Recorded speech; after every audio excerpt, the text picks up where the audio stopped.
Welcome to Forum 360. Thank you for joining us on our Global Outlook with a Local View. This is Leslie Unger, your host today. Anyone that knows me knows that I don't have a musical bone in my body.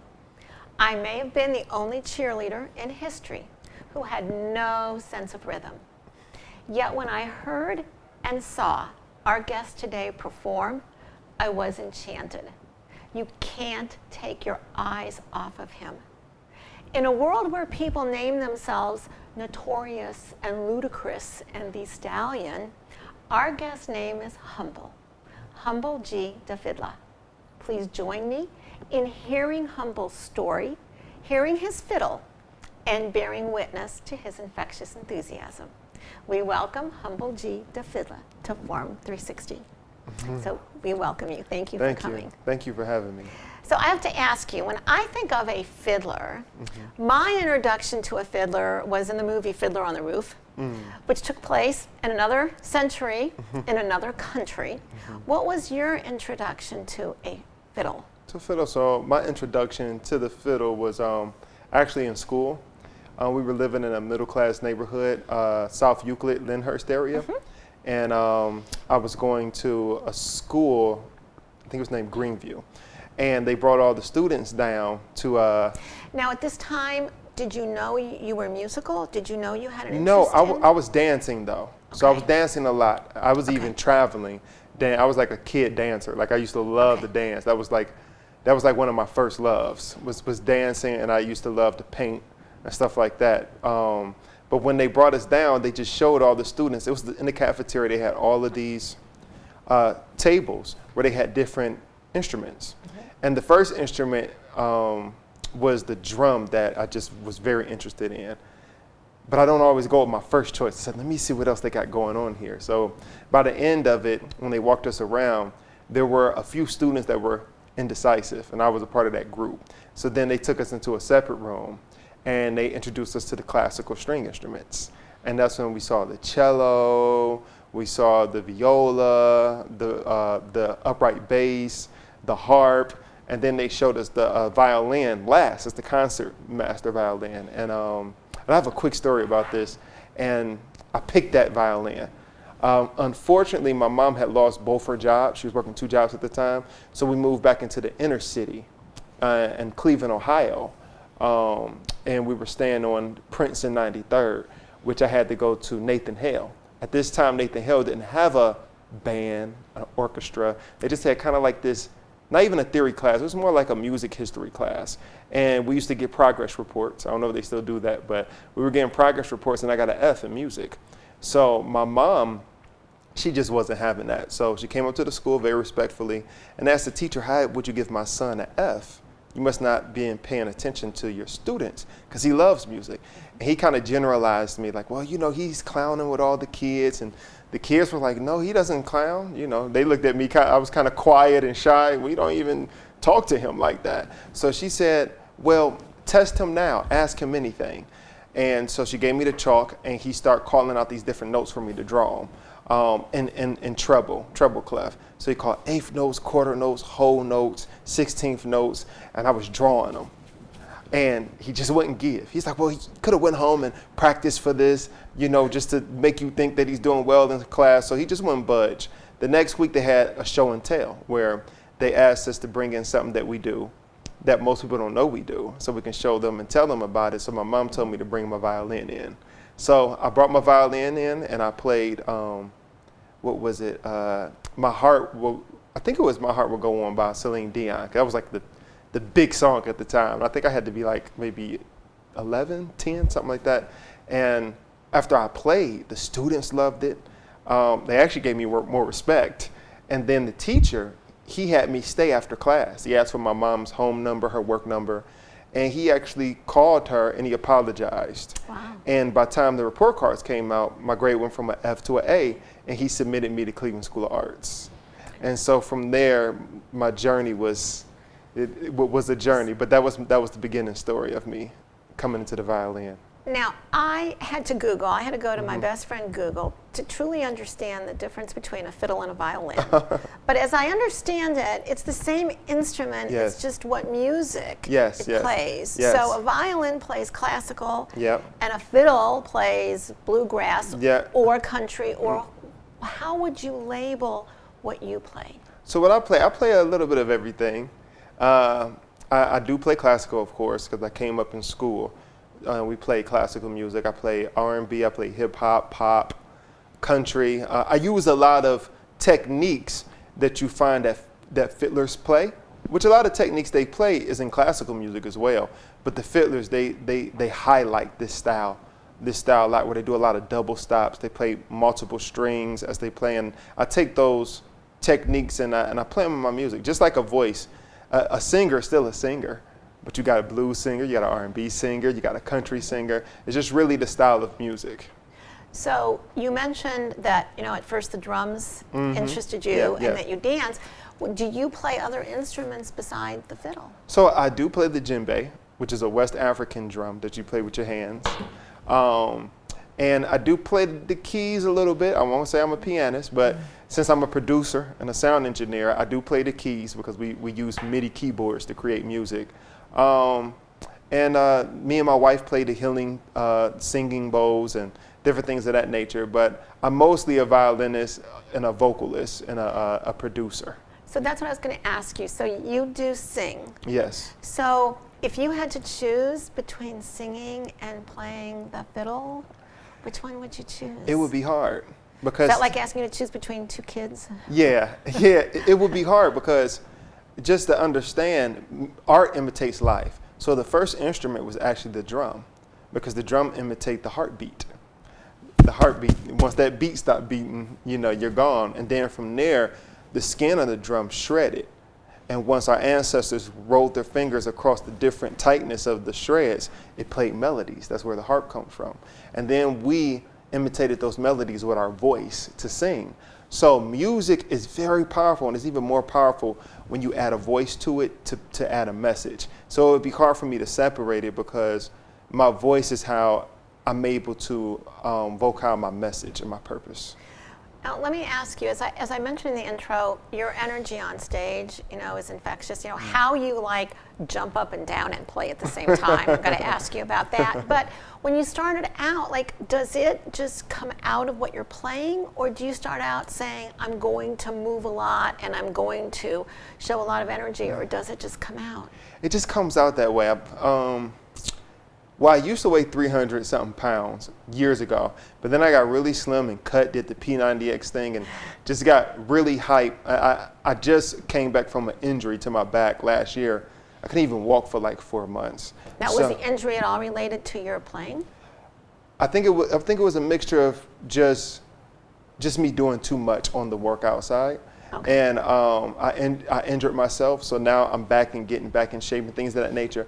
But it's hard for me not to move around and jump. Even what you all saw at the performance, that was 50% of what I usually do. Usually I'll jump off stage and stuff like that. But now I have to keep in mind that, okay, you're healing, don't re-injure yourself. But it's just a part of me, it's a part of my ancestry. If you look at my people as being indigenous, Native American, and being African ancestry, we have a high energy, spiritual balance when it comes to our music. We've always taught our culture through song, dance, and festive.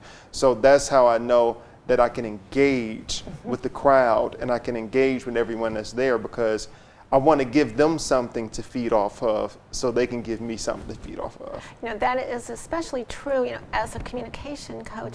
The indigenous culture didn't have a written language, so everything they passed down, right, was verbally, whether it was in word or song. Yeah, right? absolutely. And that's what it was. That's how we learned our traditions. That's why music and entertainment and art is so important, because what it does is it really helps raise the youth, while everyone's at work and their kids is at school, they're really getting raised by the messages and the things that's put through the music and entertainment. Wow, which is a whole nother topic about what Yes, they are yes. listening to, right? Yes, They're yes, getting yes. raised by that music. Yes, yes. But you mentioned when we were talking, is there a difference between, and what is the difference between a musician and a performer? Okay, so a musician is someone who, which you know, is a musician. You could say is someone who creates music.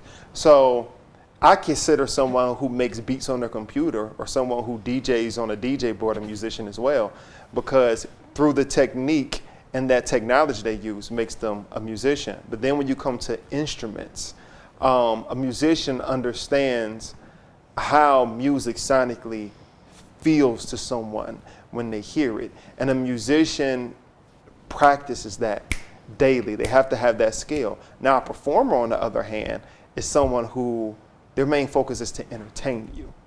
You know, and I think some of the greatest performers that we've ever had are great musicians as well. If you look at someone like Prince, if you look at someone like Michael Jackson. Can you be the opposite then? Can you be a great musician and not a great performer? Absolutely. 'Cause Absolutely. I was early in her career. I saw Whitney Houston, may she rest in peace. Yes, yes, And it yes, was the after voice. she had done this Pepsi commercial. And I went to see her, and that was not the same Whitney Houston as I saw in the Pepsi commercial. Right, right. I didn't see this bold, confident Yeah. performer.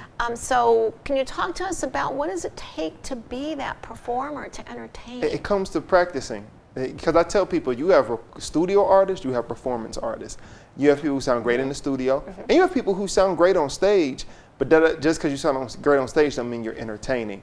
Whitney Houston, like so many others who were thrown in the music industry young, she got better with time with her performance. But then you could take someone like Whitney Houston, who's the voice, I believe one of the greatest voices we ever had. You know, and I just want to stick with the women because I don't want to compare her to a male artist.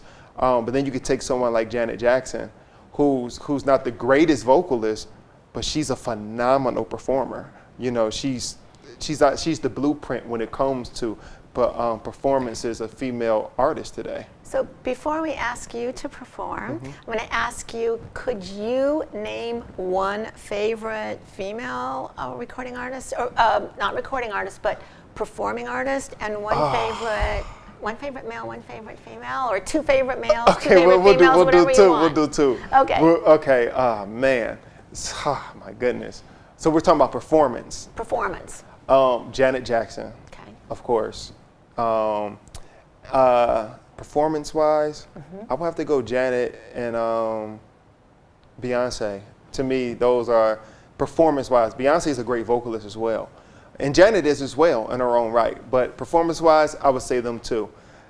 Voice-wise, I just had to go there. Voice-wise, I would say Whitney Houston, Celine Dion, and Mariah Carey. And then when it comes to male performers, Michael Jackson, he's at the top. Prince, and just one more, Bob Marley. Okay. Yeah. Have you seen the movie? Oh, yes, I loved it. It was too short, but that's okay because it still was great. He deserved. I think they should make a series of just the whole Marley empire and the Wailers and the children and their lives and everything. Now, the really important question, have you seen the Netflix The Greatest Night in Pop Music? The Greatest Night in Pop Music? No, what's that? We will talk. Okay. I have to definitely see that. Yes. Yes. At this time, I would like to introduce our guest today, Humble G, the Fiddla, who is going to play his fiddle, which we've learned today is a violin, just used with different music, to play different music, and we are going to have the pleasure of hearing Humble G, the Fiddla.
Humble the Fiddla. As I mentioned, we have Notorious and we have, Ludacris, we have other names.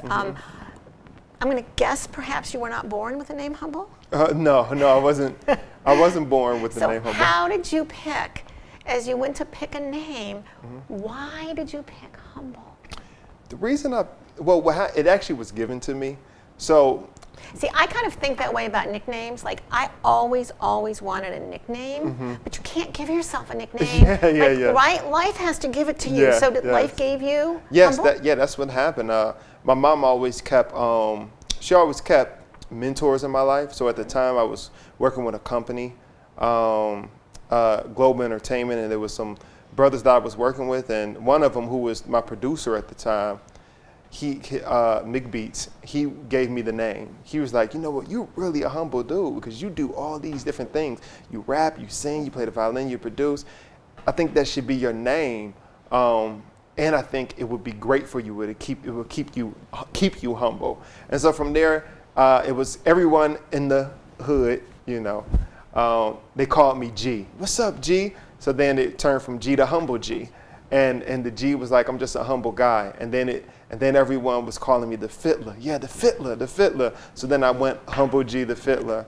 And then later on, I added the RSVP, which is an acronym for rapper, singer, violinist, producer, which is an album I'm actually working on right now as well. Been in the studio with some legendary people. Shout out to the legendary Boosie Collins from the Funkadelics. So I'm very excited about this album that's coming. So when you think about your performances, is there one performance that stands out that you feel represented you the best, or that you enjoyed the most, or for whatever reasons, the gods aligned that particular performance? Yes, I would say there's actually two. One is back when I was very, very young. I was just old. Versus now when you're so old? right. Where I was just old enough to vote. So we put it that way. I was just at the age to vote. And it was back in 2008 with President Barack Obama. He was running, and I had to choose because Hillary wanted me and Obama wanted me. Hillary was paying, but I was all for the cause. Rest in peace, Silver B. Richards, who was a legend here in entertainment. He was able to get me on that stage, and I was able to take a picture with Obama holding up my CD at the time. And he said, you only hold it up if I'm not cursing on it. I said, I'm not. And just that picture and that moment in time has just become more historical and a big part of history. And for me, and I was his first entertainment he had ever had on his campaign. So it was almost like we kicked it off. That was that was here in Cleveland? That was here in Cleveland, yeah, Tri-C Eastern Campus. He was running to be the represent the Democratic Party. And then recently, all the stars aligned. I was able to connect with the legendary Boosie Collins, from the Funkadelics band and Parliament Funkadelics. And he was performing at the Rock and Roll Hall of Fame. And he was looking for a musician who can represent his Funk Not Fight movement, this is exactly what he was looking for. He said, I need a young musician who can play and who can rap and who can sing. And so I was reached out to by The Village, Truth and Vision, which is a partnership I have with my nonprofit. And they connected me with Boosie Collins. We were on stage. I got to play for him. And he bowed to me on stage. That was just so, I'm like, wow, this is the legendary Boosie Collins. So that right there will always sit in my heart space. Now, I also saw that you were part of the Football Hall of Fame fashion show. Yes, You were on the stage. Yes. I don't know if people can realize, if you haven't been there, how many thousands of people are at that, right? Yeah, sure. And so the models are walking past you and you're playing. Yeah. It was a wonderful moment. It was they brought me on as the feature entertainment.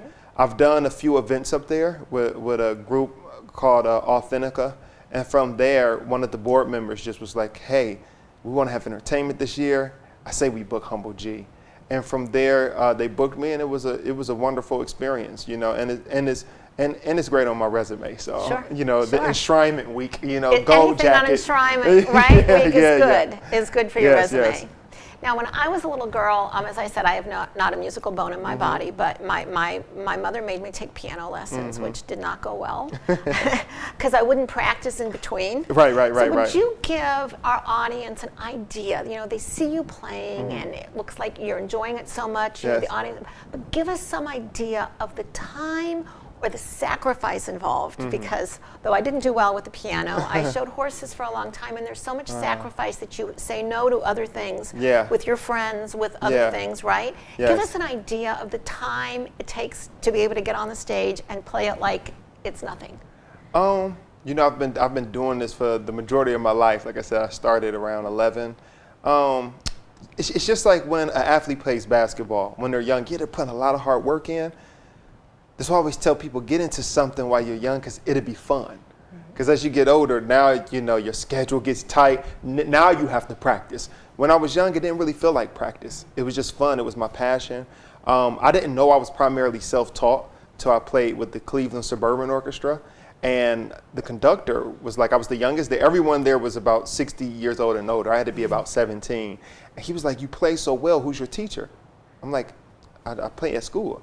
He said, you know, playing a classical instrument, you're supposed to have a private lesson teacher. And I was like, well, I don't have one. He said, well, that makes you primarily taught. I said, So I didn't know that. does that make you a child prodigy? Are you considered a child prodigy? I have been told that, you know, and God has blessed me. Like my great-grandfather, Grandpa Champ, he told me your gift will take you around the world. And one thing I want to speak to that, I played at Ginn Academy for their graduation. And a gentleman by the name of Albert Ratner here in Ohio, he saw me, he met with me, he loved me, and he wound up having me audition in front of some people at the Cleveland Orchestra, all these different people. He said, because I can get you in school. He said, I don't understand music. I can get you in school, but these people have to let me know if you're good enough. They loved me. I wound up playing for Dr. Jules Smirnoff, who was the president at the time of CIM, and he actually has a Grammy with Tony Bennett. And he heard me playing, he loved it, and he was like, you know what? They're not going to understand you here at Cleveland Institute of Music, but we're going to have you here, and I'm going to teach you personally. So he taught me personally for a few years, and we still have a beautiful relationship to this day. We're actually working on some music collaborations to this day. So it's about the grace of God. You know, I would have never been able to afford an education at Cleveland Institute of Music, you know, and I knew the type of sacrifice it would take to just focus on classical. But just going the path that God had set for me, I was able to, you know, be blessed with this wonderful opportunity. Now, in the minute or two I have remaining, I'm going to ask you a couple questions and ask for very short answers. Okay. Who would you most like to be compared to in the music world? Whew. Michael Jackson and Kanye West. What or who inspires you? God, Most High, my family, my mother, my wife, my children, my grandmother. Yeah.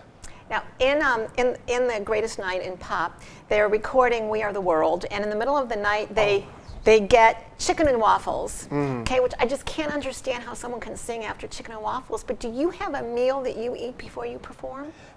I really don't like to eat before I perform. I can't. Which why it was like I couldn't understand them performing on chicken and waffles. Yeah. Do you have a favorite binge on Netflix or on any of the platforms? Whew.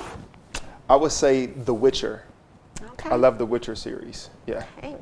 And where can we hear or see Humble G the Fiddler? Okay, well, you can Google me, Humble G. You know, I'm on so many platforms. You can see me on YouTube, Instagram, Twitter, TikTok, any of those. But if you Google me, Humble G the Fiddler, you'll be able to find things that I got going on and what I'm working on. And you can hear my music. Now, if I walked out to your car with you, who would I hear playing when you started up your car? Once you find your key fob, who would I find? Who would I hear you listening to? Who you hear me listening to? Well, right now, it would probably be a podcast. I like to listen to a lot of information, and I've been listening to Yaki the Awaken and the importance of eating electrical foods. So I'm really big into health. So you'll probably hear a podcast going. That's a great answer. Yes. It is said that music speaks what cannot be expressed, heals the heart, and makes it whole.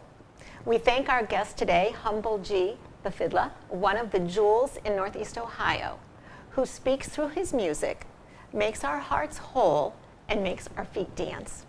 Like John Batiste, he seems to believe that human interaction during a live musical performance can uplift humanity. I'm Leslie Unger. Thank you for joining us on Forum 360 for our global outlook with a local view. Forum 360 is brought to you by John S. and James L. Knight Foundation, the Akron Community Foundation, Hudson Community Television, the Rubber City Radio Group, Shaw Jewish Community Center of Akron, Blue Green, Electric Impulse Communications, and Forum 360 supporters.